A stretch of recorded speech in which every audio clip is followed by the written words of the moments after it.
Well, we'll start with one. So thanks for sticking around. This is sometimes the best part of the show, although I think it's pretty hard to top that Twyla that you just did. What a phenomenal piece. Every time I hear it, I like it better. And of course, isn't music always better when it's live? Oh. So we're going to talk a little bit here and then open it up to questions from the audience. So be thinking about what you would like to ask the musicians. But we were just talking about the woodwind quintet, what a wonderful blend of instruments that is.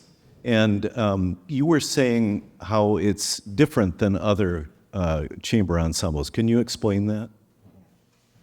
Hi, everyone. I'm Jaren. Thank you for having us. I was just saying that the woodwind quintet is really unique because all of our instruments are made out of really different materials. And so in other groups like the string quartet or the brass quintet, it's maybe a little bit easier for them to blend because they're all very similar instruments.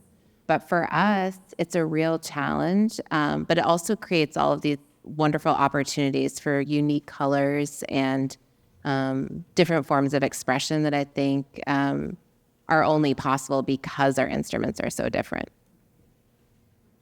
Well, and we promised that we'd talk about what the Puerto Rican connection is. Do you want to take that, Rick, or does someone else want to? Well, I think that I'm going to turn this over to Kathy because Kathy has been in the group the longest, and she's such an eloquent speaker from Canada. What was the question? What's our connection?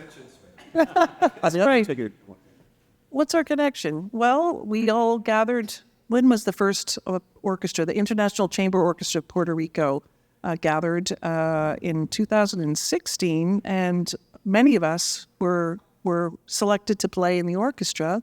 Emilio Colon, who's associate, or I guess he's full professor now at Indiana University, and his wife actually started this whole thing, which is bringing music to everyone on the island, giving school concerts to young children, to people who have never heard classical music before. So it was really lovely. And at this time, we all sat in the orchestra in the wind section, and we realized how great it was playing with each other and how easy it was playing with each other, that we wanted to keep it going even though the tour was over. Rick came up with a great idea that we should continue as a chamber ensemble and perform for all of you in Lansing. And hopefully we can do more and more elsewhere, here, everywhere.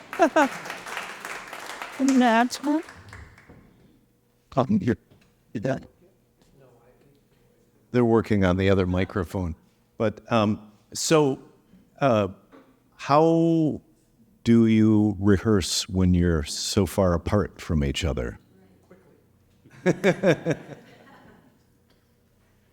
Yes, so actually the last time we were all together, this group, the Winds, was last year around this time, around February. I was actually not with them this year when they did their tour. So we do play together when we do that. But in this case, for this program, we started yesterday. That is amazing. So we all came in Tuesday night and Wednesday morning, and we rehearsed for 5 hours yesterday. And we played. You sight read yesterday. Sight read in the sense that we played together for the first time. We certainly had put in our own work ahead of time. Of course, that's imperative to be able to do that. But I think it is certainly part of what we all do and what musicians have to do. I think this is also indicative of this group, including Ruby, that we are able to do that in such a short amount of time. I don't think that's necessarily a complete given when you have musicians of this caliber that I think gel so well together. It makes it actually quite easy. That being said, 5 hours of rehearsal was tiring. I can imagine. Well, shall we open it up to questions from the audience? Does anyone have a question? Your second number was played exquisitely, but you really just put that together. I mean, that's That just boggles my mind. You know, director? No, how did you just did it? Well, I was thinking while Jonathan was talking that maybe you've heard, some of you who've been to the concerts will hear me say that one of the greatest joys for me is to be able to feature people and feature young talent. Like Ruby was a graduate assistant at the time, and she played for a lot of the flute students in my class. And I went, she can really play. And now she teaches in Interlochen, as you've seen on your program. So I keep my eye open and my ears open. But the other part of this is that when you really like people, you give and take in a way that with some groups, what we tried to do starting yesterday would have been a real Herculean task. We give in to each other, we listen to each other's ideas, and we've done our own homework. And it's just, it's a phenomenal thing when it works. But it can just as easily, you can end up spending, a half an hour on one line because one person's not happy, and we just sort of went with the flow. That's Other questions? Any other questions? Go there. Yeah, I'm curious about how you decide on the program, because there was a sort of a discussion in the beginning about how the first piece is kind of depressing, and I found it depressing, to be honest. But I found it interesting, and I kind of liked it, but I don't know when I want to listen to it again. But I probably will, if I can find it, and listen to it again. But it made me curious about how you chose to decide on that piece plus the other two, which are quite different. So how do you put together the program? I'm going to give the mic to Rick in a second, because the truth of the matter is he picked the program. But and he'll say more about that. But in regards to the first piece, I believe Rick was the only person in this group that had ever performed that piece. The Gordon Jacob. None of us were aware of it. We had never, and it's extraordinarily beautiful. Yes, maybe it's depressing, but it's also profoundly beautiful. I think we all were just amazed yesterday playing it through. So we'll let Rick tell you why he picked these pieces. because I like having the absolute power to decide. That's not true, but it is true. I would say that I like to challenge the listening audience, and this piece, the first piece, is not done very often, which is in evidenced by my colleagues that never played it. And I think sometimes, I wouldn't call it depressing, I would call it an homage to life, but mourning a loss. And if you really listen to the piece at the end, the sun comes out. So I remember playing this some years ago, and forget the fact that I have to play piccolo in it, which is not my cup of tea. It's a totally different thing, but it doesn't last long. The Poulenc Sextet is one of the more standard works. It's much more easygoing. It's happy-go-lucky. But I figured with the romanticism of the second half, and then having you a little challenge that you have to listen because you just got here. And I think it's really wonderfully haunting piece, the first one. And then with Valerie Coleman, I think she's just such a present figure in American music right now. And it's nice to see Black women represented. And so that was the reason. We had just done that one in Puerto Rico. And how do you pronounce it? Twile. I remember listening to it thinking this sounds like Brahms, which is what Jody Noel was saying. So it's nice variety. So I'm looking for things that I like to listen to and play, and then hopefully by extension, things you'll enjoy. I'm just going to add to that. He said that we had just done the Coleman in Puerto Rico. We had not. So I got a phone call or a text, I believe, from Rick at one point saying, "Oh, I think we're going to do this piece now. And by the way, it has a big clarinet cadenza." Yeah, great job. Here's another question. I'm going to expose my bassoon ignorance here. I've got three kind of bassoon questions. One is I'd never seen a bassoon muted before. I'm wondering what that adds or subtracts, or what's the role of muting when you do that kind of thing. And then The bassoon is so rarely highlighted in the way that we got to see it tonight. I found myself wondering, is there a bassoon concerto? Is there such a thing as jazz bassoon? Oh, what all yeah. can you do with it? Great. You can do anything with a bassoon.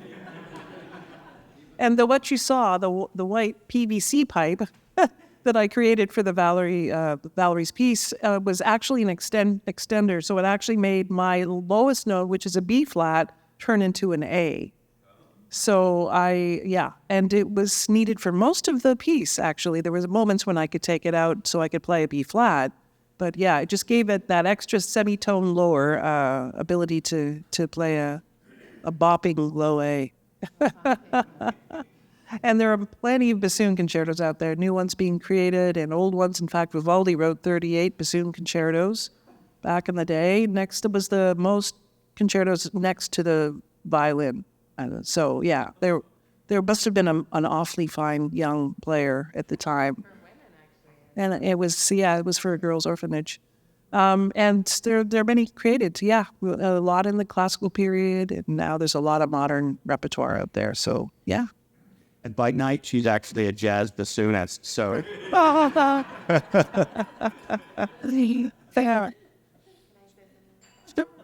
I'll also just say that the Coleman, for me, and I don't know how y'all felt, but the Coleman really stretched me to play with a different style than like the classical conservatory trained style that I know and am most comfortable in. And Kathy was an inspiration with her jazz bassoon for sure. Yeah. Any other questions? I have one for Ruby if no one else has. Oh, here.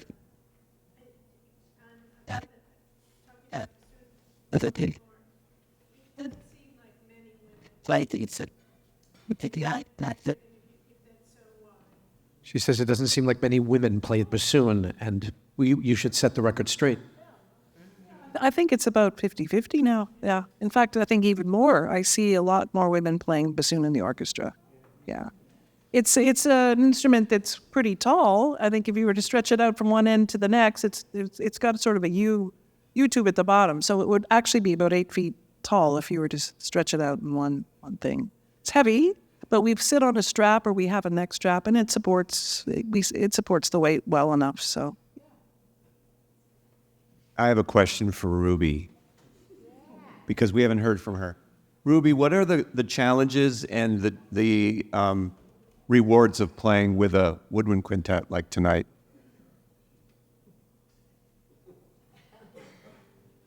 No pressure. No pressure. It's just such a wonderful opportunity for me to get to work with these 5 wonderful musicians. And then yesterday when we start playing, I just, wow, I really learned a lot from this experience.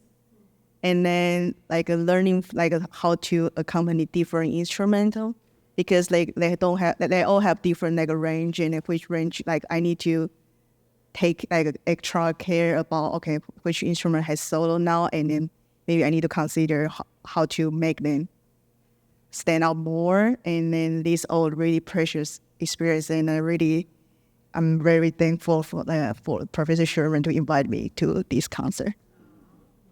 He was great, by the way. You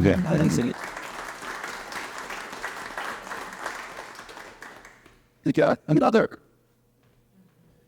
This is just a really mundane question, because I was watching you play the piano, and I was seeing that you use I don't know, if an iPad or a tablet of some sort, and I was wondering how you change the pages. Do you have something on the floor that's a Bluetooth connection, or is it measuring your eyes, or is it listening to the music, or is it it's an AI thing that can kind of go over and tell? Okay, maybe I can show. I have a page turn pedal here, and then it's just connecting to my iPad. So I would use my left foot to page turn forward or backward. But I need to share with you all the first couple of days when I start using iPad, I thought I need to find a choreographer to teach me how to do it, because Because like in the same time I need to play, but I need to find a good timing to hit the pedal. But like the first couple days I was struggling because I just didn't feel right. It really took me a couple weeks to get used to it. Do you use your left foot or your right foot? Left foot. Yeah. And I have as well. I was using one as well. I don't have as many notes, so it's a little easier to do. But it is surprisingly difficult to get used to just hitting that pedal. You would think it wouldn't be that big of a deal given what we sort of do physically to play these instruments, but actually it is quite difficult. I won't share them, but I have so many really horrible stories when I've... well, let's see. I mean, one of my stories, I was actually playing the Prokofiev Flute Sonata. Why? On the clarinet, which is quite difficult. And I was in a very fast scherzo movement. And I missed the pedal, and then something went strange, and the page wouldn't turn. So I went for about as long as I could from memory. And then I eventually just turned to my pianist, who's a very dear friend of mine, and he looked at me sort of aghast why I just turned to him and stopped, and I stopped. And we stopped, and I started over. That's the tamest story. That was at Carnegie Hall? Yeah, one time. The one time. Probably not going to invite you back. I just wanted to say that if you notice, some of us are using real music, manuscript parts, and some of us use the iPad. And I've had one experience that I did here, playing Villalobos Jet Whistle, when the triplets in the last one were flying by, and the page turn was coming, and I thought I had it, but I just vamped for like 2 or 3 measures. I don't think that most people know. But for someone who's kind of ADD or ADHD like me, it's just one more thing to distract me. And I'm always joking with the group that I come off stage and they can tell you, I go, I didn't get lost. Because I end up drifting and listening to what's happening. And so I can't imagine also coordinating the electronics, but that's just me. Okay, any others? Tell me about Florida. Yes. So for those of you, if you weren't close enough, I assume you mean it's like the wrong color, right? There's no wrong. Yeah. So most clarinets are traditionally made out of an African blackwood called grenadilla, or from the mpingo tree. And there's been for quite some time, there's been experimenting with various different woods. This is called Mopani, and it's a very similar but slightly less dense wood than grenadilla. So this is actually, not that you would know this, but this is exactly the same as a grenadilla instrument that I have. It's the same model, the same maker, and I had them make me. Clarinets come in different keys. I have a B flat and an A. I only played the B flat tonight, but I had them make me a pair of clarinets in the Mopani, just so that it would look cool. It actually has a slightly different sound. Pretty much everybody here has heard me play on my different instruments, and it has a slightly lighter. I don't know. I don't know if you want to describe it, but I'm kind of a geek when it comes to equipment, and I have a gold flute and a silver flute and a platinum flute, and then another silver flute, and I borrowed a 9-karat gold flute recently, and their resistance, the actual built-in density of the instrument, makes them feel different when you play them. It would be like a particular style of violin and how it handles the bow and with the string, or even I have a son who is a double bass player, and it's fascinating. String players, you take the same instrument and you take 5 different bows, and that same instrument will sound massively different. It's actually like mind-blowing how different it can be. And so they're constantly looking for something that changes the way the instrument responds or how it sounds. And I remember when my son started playing, and he was like, "Yeah, Dad, I gotta buy a bow," and we brought 3 of them home, and I'm like, "Come on, I play a mouthpiece, I buzz, it's all the same, And then you know, and he was not a particularly proficient bass player yet at that point. He was still learning in high school, and I was just flabbergasted, you know, and that's the reality of it. So it's pretty fascinating. So. And bows can be pretty expensive in and of themselves, right? Not the that's the instruments, but they can be pretty expensive. Yes.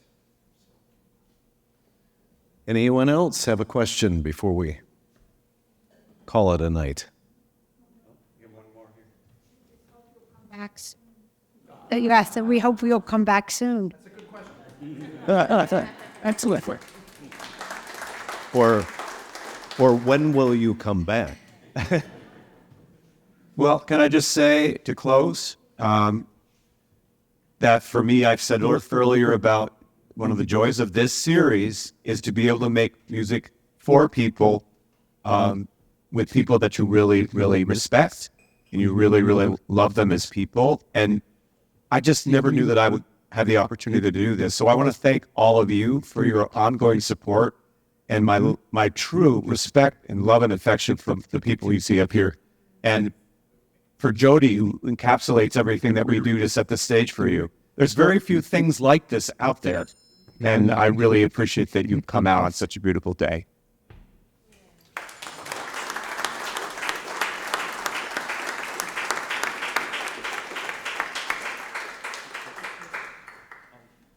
We're all going to be lounging around here and getting ready to leave. So if any of you are too afraid to ask your questions in public, you can certainly ask us as we're meandering around and having a beer or whatever else we're going to do before we leave. Is there any dessert left, by the way? Is there? We never got dessert, so I would be happy to have the dessert. Anyway, yeah. Anyway, thank you all so very much, everyone.